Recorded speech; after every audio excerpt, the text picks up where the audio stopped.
경기 북부 탑뉴스 오세환입니다. 지금부터 2020년 4월 15일 실시되는 제21대 국회의원 선거, 포천시 가평군 선거구 더불어민주당 이철휘 예비후보를 만나보겠습니다. 오늘 이 시간에는 구체적인 정책 공약보다는 예비후보에 대한 인물 소개에 비중을 두었다는 점 미리 말씀드립니다. 안녕하세요. 네, 안녕하십니까. 네, 후보님께서 지난 12월 17일 날 지역에서 가장 먼저 예비 후보로 등록을 하시고 지금 2주 정도 활동을 하고 계시잖아요. 네. 소감이 어떠신가요? 네, 이제 우리 포천에 여러 가지 어려운 그런 사정들이 있어서 정치를 다시 시작해야 되겠다 그래서 시작을 했는데 여러 가지로 첩첩하죠. 과연 나의 능력과 힘으로 우리 포천을 얼마나 발전시킬 수 있겠는가 하는 그런 걱정도 되고요. 또 한편으로는 우리 포천의 발전을 위해서 뭔가 할 수 있다 하는 또 자신감에 충만한 두 가지가 교차되는 순간이기도 합니다. 네, 이곳이 박윤국 시장님 지난 후보 사무실이었죠? 이 사무실이 그렇습니다. 네. 네. 혹시 이 사무실에 선거 사무실 하신 이유가 그 길을 받으시려고? 뭐 그것도 부인할 수는 없고요. 네. 이 사무실 자체가 참 위치가 좋습니다. 그리고 다행히 이 사무실이 계속 공실로 비어 있었어요. 네. 그래서 아주 딱 맞게 이렇게 저희들 차지가 됐죠. 네, 전망도 참 전망도 좋고요. 네, 정말 좋은 것 같습니다. 아까 말씀하신 것처럼 기가 있는 것 같아요. 네, 좋습니다. 많이 받으셨으면 좋겠습니다. 네. 후보님께서 포천에서 나고 또 자라오셨잖아요. 네. 학력과 주요 경력을 좀 직접 소개 좀 부탁드리겠습니다. 네, 저는 여기 경기도 포천에서 17, 18대에 걸쳐서 사는 토박입니다.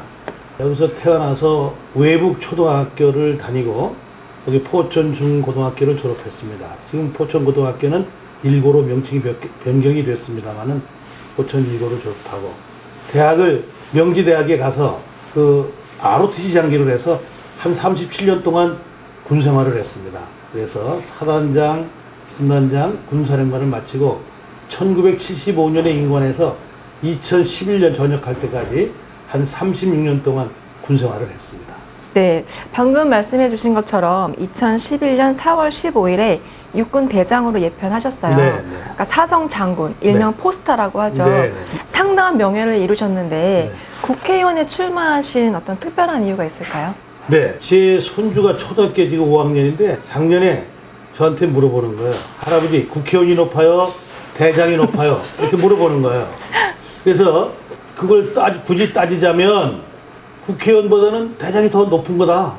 왜냐하면 대장은 육해공무원 합쳐서 이제 7분밖에 안 계시고 국회의원은 300분이 계시니까. 그런데 그렇다고 그랬더니 근데 왜 국회의원을 하려고 그러느냐. 그래서 제가 아주 정색을 하고 얘기했습니다. 할아버지가 국회의원 하려고 그러는 것은 고향의 발전을 위해서 할 수 있는 일을 할 수 있기 때문에 국회의원이 되려고 한다. 다시 말하면 국회의원이 목표가 아니라 국회의원이 되어서 하고자 하는 일이 있기 때문에 국회의원이 되는 것이다. 네, 이렇게 얘기를 했습니다. 그 일이 뭐냐? 제가 전역을 하고 와서 보니까 우리 포천이 변한 게 별로 없어요. 외형적으로도 변한 게 별로 없고 오히려 내실을 들여다보면 석탄 발전소라든가 여러 가지 공해를 유발하는 기업들이 들어와서 과거에 맑은 물, 맑은 공기 이런 것들이 오히려 퇴보를 하고 있고 또 우리 포천시와 같이 출발했던 인접 도시들은 인구가 부쩍부쩍 늘어나는데 오히려 우리 포천은 인구가 줄어드는 제 나름대로는 좀 참담한 현실을 보게 됐죠. 근데 그게 이곳에 사는 우리 주민들의 잘못이냐? 그게 아니라 우리가 뽑아준 선출직들이 자기가 할 역할과 일을 못했기 때문에 이런 결과가 왔다는 결론을 내리고 제가 정치를 통해서 이제 그것을 한번 바꿔보겠다. 최소한 인접 도시만큼은 우리도 잘 살 수 있는 도시로 만들어야 되겠다. 그런 포부를 가지고 이제 정치를 시작하게 된 것입니다. 네, 그런 깊은 뜻이 있었군요. 네. 근데 사성 장군이라고 하면 좀 근엄하고 딱딱하고 이런 이미지일 것 같거든요. 네. 근데 오늘 사실 뵈니까 좀 옆집 아저씨 같은 이런 좀 나름 네. 다시고 네. 그런 인상이신데 네. 그런 말씀을 많이 네, 들으시죠? 제가 그래서 별명이 알부남입니다. 알부남. 알부남이 뭐냐? 알고 보면 부드러운 남자. 그래서 저를 알부남으로 불러주시면 됩니다. 네. 알부남. 네, 알고 보면 부드러운 남자. 네, 알부남 우리 이철희 후보님. 네. 지난 1년 반 동안 지역위원장을 맡아오면서 또 지역 발전을 위해서 많은 일을 해오셨잖아요. 그중에 몇 가지만 좀 소개 좀 부탁드리겠습니다. 네. 우선 그 질문에 답변을 드리기 앞서서 사실 원외 지역위원장이 무슨 일을 했다 이렇게 얘기하는 것은 넌센스일 수 있지요. 그런데 이제 제가 얘기할 수 있는 것은 제가 원외 지역위원장이긴 하지만 제 위치에서 제 역할을 했다. 이렇게 말씀을 드릴 수가 있습니다. 아시는 것처럼 작년 1월 우리 전철 7호선을 가져올 때 우리 포천 시민 전체가 13,000명이 광화문에 가서 집회를 했죠. 그동안 우리 포천 사람들이 참 여러 가지 국가를 위해서 희생하고 또 어려움을 겪고 왔는데 이번에 전철만큼은 우리 포천에 좀 넣어달라 하는 뜻을 모아서 집회를 했습니다. 그때 저는 머리를 깎았죠. 육군대장 출신으로 처음 머리를 깎고 우리 포천 시민들의 염원을 대통령을 비롯한 정치권에 그리고 또 세상에 알렸죠. 그리고 며칠 있다가 우연히 기회가 돼서 대통령님을 만나서 제가 머리 깎은 이유도 또 설명을 드린 바도 있고요. 또 장관을 만나서 우리 포천 시민들의 염원을 전달한 바도 있습니다. 제가 한 역할은 그 정도입니다. 그러나 제가 원외위원장으로서 제가 해야 될 역할을 다 했다 이렇게 생각하고 전철이 이 포천에 오는데 조금이라도 제가 기여했다 이렇게 감히 말씀드릴 수 있지요. 또 포천에 또 이번에 들어오게 돼 있는 고속 직행버스 이런 것들이 포천시와 서울시가 조금 간격이 있었죠. 포천시에서는 고속도로를 이용한 빠른 서울 진입 이것을 요구했는데 서울시에서는 교통난 문제 또 공해 문제 이런 것 때문에 승인을 해주지 않았습니다. 그래서 제가 박원순 시장을 만날 기회가 있어서 그 포천 시민의 애로사항을 얘기했고 또 서울시에서는 그것을 심각하게 받아들이고 또 긍정적으로 검토해서 한 2달 만에 포천에서 잠실까지 들어가는 그런 고속급행버스가 이렇게 개통이 되기 시작을 했습니다. 그 외에도 제가 이곳에서 제 역할을 다하는 그런 모습을 보이려고 노력하고 있고 특히 이제 지방자치단체장과 지역 원외위원장을 비롯한 국회의원이 해야 될 일, 역할 이런 것들은 확실하게 서로 구분하고 또 자기 할 일을 잘하면 된다. 과거처럼 서로 공다툼을 한다든가 뭐 주도권 다툼을 한다든가 하는 것은 지역 주민들을 배신하는 겁니다. 제 위치에서 제 역할을 잘하는 그런 소위 말하면 국회의원이 되고자 이렇게 준비하고 있습니다. 네, 말씀 감사합니다. 후보님께서 이번 선거 공약을 과거처럼 대형 개발 사업 위주가 아닌 우리 지역에 가장 시급하고 또 약한 자들의 삶을 풍요롭게 하는 것에 초점을 맞추겠다라고 하셨는데요. 주로 어떤 분야에 핵심을 두셨나요? 네, 제가 표현은 그렇게 했습니다만 국회의원이라는 사람은 대관소찰해야 되죠. 큰 건 크게 보고 작은 건 작게 봐야 된다는 거예요. 그런데 이제 우리 큰 사업을 한다든가 공사를 한다든가 하는 사람들의 얘기를 들어보면 대부분 빌공짜 공약으로 끝날 수가 많죠. 왜냐하면 일개 국회의원이 어떤 국책 사업을 이렇게 하겠다 안 하겠다 하는 것은 의지는 있을지 모르지만 그것을 정책으로 구체화하는 데는 한계가 있다고 저는 보는 겁니다. 그래서 지금 우리 포천 같은 경우는 민선 7기 들어오면서 굵직굵직한 국책사업, 여러분 아시는 것처럼 전철 7호선이라든가 또는 양수발전소라든가 제2외곽 순환도로라든가 또 가평과 포천을 잇는 수원산 터널 문제라든가 이런 굵직굵직한 공약들은 이미 시행이 됐죠. 정책으로 결정이 됐다는 뜻입니다. 근데 저희 역할은 그런 것들이 정상적으로 추진될 수 있도록 가급적 조기에 추진될 수 있도록 국회의원으로서 역할을 다 하는 것이고요. 중간에 필요한 그런 국책 사업들은 지자체 단체장과 또 당과 이렇게 협의를 해서 우리 포천에 가져올 수 있도록 노력을 할 겁니다. 그리고 한편으로는 우리 지역에서 일어나는 여러 가지 일들 중에서 지자체에서 손을 대지 못하는 일들이 많죠. 꼭 필요한데 예산이 부족해서 꼭 이건 해야 되는데 중앙에서 관심을 안 가져줘서 근데 이런 부분들이 많이 있다고 보기 때문에 저는 소소한 부분, 요즘 소확행이라는 말이 유행하는데 소소한 그런 그 확실한 행복을 우리 주민들에게 주자. 그래서 이번에 공약을 발표할 때도 큰 것부터 발표한 것이 아니라 작은 것부터 올라갔습니다. 청소년 문제부터, 어린이 문제부터, 여성 문제부터, 그리고 이제 노인 문제, 힘없고 어려운 사람들의 문제를 해결하는 것부터 순서가 우선순위는 아니지만 그렇게 마음을 담아서 발표를 했습니다. 그래서 청소년들 취업을 다루기 위한 복지센터라든가 또 여러 가지 꿈을 그리는 그런 공간을 확보해 준다든가 또 여성들이 소위 말하면 피난 쉼터 같은 거 또 우리 경기도와 포천시에서 하고 있는 또 산후조리원 문제가 확실하게 잘 이행되는 문제 또 노인들을 위한 또 건강 수명을 보장하기 위한 도립병원의 포천 유치라든가 이런 남들이 보기엔 좀 사소한 그런 내용들을 저는 핵심적으로 이번에 준비를 했습니다. 그리고 꼭 실천하도록 최선을 다할 것입니다. 네, 36년간 내 군에 몸을 담으셨는데 군사안보 분야의 전문가 시각으로 보실 때 네. 포천시에 가장 시급한 현안은 무엇이고 또 어떻게 해결을 할 계획이신지? 네, 이제 군사적 측면에서 보면 우리 포천은 좀 큰 희생을 많이 한 도시지요. 6.25 전쟁 이후에 이 포천은 완전히 군인들 훈련장이었어요.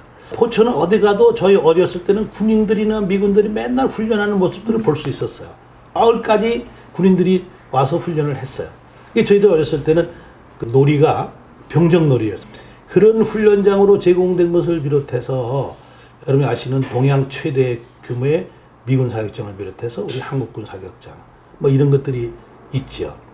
우리는 그동안에 애국적인 차원에서 그런 불편을 한마디 말도 안 하고 지나갔어요. 특히 우리 또래 사람들이 술 한잔 먹으면 하는 소리가 나도 공부를 잘 할 수 있었는데 공부 좀 하려고 딱 책을 펴놓으면 비행기가 폭격을 하고 뭐 폭탄 소리가 나서 짜증나서 나 공부 안 했다. 뭐 이런 학습권의 침해를 받았다는 얘기를 그렇게 이제 표현할 정도로 우리는 안보 문제 때문에 희생을 많이 당한 곳이에요. 그래서 이번에 저희들이 전철 7호선을 가져올 때도 그런 부분을 많이 어필했죠. 우리는 이런 부분에 대해 너무 억울하다. 다행히 이제 경기도지사 이재명 지사께서 그런 희생에 대한 정당한 대가를 주는 것을 이제 도정 목표로 삼고 있기 때문에 우리 포천이 지금 많은 발전을 하고 있습니다만은 지금 당장 해결해야 될 문제는 뭐냐 가장 큰 거 질문하신 거 그건 뭐냐면 미군 사격장을 포함한 한국군 사격장 이 사격장 문제의 피해를 어떻게 최소화할 거냐. 아직도 이제 오발하는 것도 있고요. 또 포소리 때문에 밤에 잠을 설치는 것도 있고요. 포탄 터지는 것 때문에 가축들이 유선하는 문제들도 있고요. 그러니까 이런 문제들을 어떻게 합리적으로 해결을 하고 그리고 거기에 대한 적절한 보상을 받을 수 있게 해줄 것인가 하는 것을 필요하면 입법화해서 할 것이고요. 또 하나는 군 부대들이 지금 많이 축소하거나 해체가 됩니다. 그렇다면 지금 군인들이 주둔하고 있는 그 땅에 대해서 우리 지자체로 돌려줘야 돼요. 그런데 아직까지는 국방부와 협조가 부족해서 언제 어느 때 어느 부대가 해체된다는 확실한 계획을 우리가 아직 모르고 있어요. 그런 것들을 제가 중간에서 잘 역할을 해서 국방부와 우리 지자체가 서로 윈윈 할 수 있도록 그런 중간 역할을 할 것이고 그 과정에서 입법이 필요한 부분들은 입법을 해서 조치를 하도록 이렇게 하고 있습니다. 네, 포천시에 대해서 또 이렇게 문제점을 짚어주셨는데요. 그렇다면 우리 가평군에 대해서는 또 어떤 생각을 가지고 계신지 좀 한 말씀 부탁드리겠습니다. 네, 지금 가평군은 가장 큰 이슈가 제2경춘 국도 문제입니다. 아시는 것처럼 춘천시가 주축이 돼서 제2경춘 국도가 예타 면제가 돼서 지금 설계 계획 중에 있습니다. 그런데 이 설계가 어떤 문제점을 가지고 있느냐 하면 가평군을 우회해서 동쪽으로 우회를 해서 남이섬과 자라섬을 이렇게 횡단하는 다리를 놔가지고 춘천까지 이어지는 곳입니다. 여기에는 두 가지 문제점이 있습니다. 하나는 가평군을 우회해서 가기 때문에 이 도로가 생김으로써 가평이 고립되는 그런 환경에 놓인다는 것입니다. 이렇게 되면 여러 가지 가평의 경제 문제나 또 교통 문제나 이런 것들이 문제가 크게 될 수가 있고요. 또 하나는 우리 국내에서 가장 좋은 경치의 유원지인 남이섬과 그리고 자라섬이 다리로 끊어지기 때문에 수상해서 여러 가지 안전 문제라든가 이런 것들이 노출되고 있죠. 그래서 우리 가평군에서는 이 문제에 대해서 굉장히 심각하게 준비를 하고 있는데요. 몇 개월에 걸쳐서 가평군 안을 이번에 완성을 했습니다. 이 안은 춘천안과 반대로 가평을 서쪽으로 우회하는 그런 계획입니다. 이 도로가 완성이 되면 최초에 계획됐던 도로보다 공사비도 좀 적게 들고요. 특별히 다리 숫자가 줄어들어서 남이섬과 또 자라섬이 이렇게 분리가 되는 그런 단점을 극복하게 되는 것입니다. 제2경춘궁도 가평군 안을 꼭 이룩할 수 있도록 노력을 하겠다는 말씀을 드리고요. 그 외에도 호명산 터널 비롯한 사통팔달의 가평에 될 수 있도록 최선을 다하겠다는 말씀을 드립니다. 또 우리 가평은 천혜의 관광자원을 갖고 있는 동시에 또 하나는 이 수도권 상수도 보호법에 의해서 여러 가지 개발이 제한이 되고 있습니다. 이 문제에 대해서도 합리적인 방법으로 우리 가평 국민의 경제에 도움이 되는 그런 노력을 하겠다는 말씀을 이 자리에서 약속을 드립니다. 네, 알겠습니다. 이 SNS에서 보니까 이철휘의 월요 힐링 긍정 편지를 매주 월요일에 게시를 하시더라고요. 혹시 그거는 어떤 이유가 있으신가요? 제가 전역을 하고 나서 한 37, 8년 군대 생각하고 나서 내가 군에 뭘 기여할까 이런 고민을 하다가 가장 군 전투력의 기본이 되는 초급 간부들에게 리더십을 좀 가르쳐줘야 되겠다. 이 리더십이 뭐냐 이렇게 물어보면 누구도 똑부러지게 얘기 못하는 경우가 많아요. 그래서 우리 일반 대학에서 가르치는 리더십도 너무 이론에 치중이 돼 있고 그래서 제가 사단법인을 하나 만들어서 리더십 교육을 했습니다. 그리고 자격증 과정을 만들어서 그 과정을 마치면 리더십 자격증을 주는 그런 과정을 했는데 리더에게 있어서 가장 큰 덕목이 뭐냐면 긍정적 사고입니다. 긍정적 사고. 저는 이제 긍정적 사고와 적극적 행동 이 두 가지가 리더의 기본이라고 보는데 그래서 어떻게 우리 리더들에게 긍정적인 마인드를 갖게 할 것인가. 그래서 이제 제가 초창기부터 편지를 썼어요. 근데 그건 뭐 제가 만들어낸 게 아니라 여러 사례들. 이 세상을 살아간 사람들 중에서 긍정적인 일화들. 이런 것들을 이제 그 글로 하나 만들어주면 그걸 읽고 용기를 얻고 나도 어려운 환경에서 이렇게 극복해야 되겠다 하는 꿈을 가지라고 매주 월요일에 그렇게 올리죠. 요즘에 이제 그 편지를 써주는 사람이 있어요. 이름은 이철희의 긍정편지 이렇게 하지만 써주시는 분들은 이제 돌아가면서 써주시기 바랍니다. 그런 걸 많이 접하셔서 그런지 인상이 긍정적이죠. 긍정적인 것 같아요. 네, 마지막으로 네. 우리 포천 시민 또 가평 국민들께 네. 소통대장 이철희를 네. 좀 알릴 수 있는 어떤 자기 PR의 시간을 드리도록 하겠습니다. 여러분, 저 이철희는 이번 포천 가평의 어떤 정치적인 변화를 위해서 뛰어든 사람입니다. 우리 포천 가평이 앞에서 말씀드린 것처럼 우리 주민들이 잘못해서 이렇게 변방의 도시가 된 게 아닙니다. 이것은 우리가 정치를 잘못 선택했기 때문에 여러 가지 정책적 선택을 잘못해서 이렇게 우리가 사실은 경기도에서 가장 어려운 환경에 처해 있는 것이죠. 여러분 저를 선택해 주시면 열정과 능력으로 이렇게 최선을 다해서 우리 가평과 포천이 잘 살아갈 수 있도록 이렇게 최선을 다하겠다는 말씀을 드립니다. 여러분 소통대장 이철희를 믿고 함께 해주셨으면 좋겠습니다. 제가 캐치프레이즈를 설레는 꿈을 향해서 함께 갑시다 이런 말씀을 드렸는데요. 이 설레는 꿈이라는 게 뭐냐? 우리의 미래에 대해서 우리 스스로 기대를 가지고 가슴이 두근두근하는 미래가 설레는 꿈입니다. 그 설레는 꿈을 향해서 우리 함께 가십시다. 제가 앞장서겠습니다. 감사합니다. 네, 오늘 좋은 말씀 너무 감사합니다. 네, 감사합니다. 지금까지 2020년 4월 15일 실시되는 제21대 국회의원 선거 포천시 가평군 선거구 더불어민주당 이철휘 예비후보를 만나봤습니다.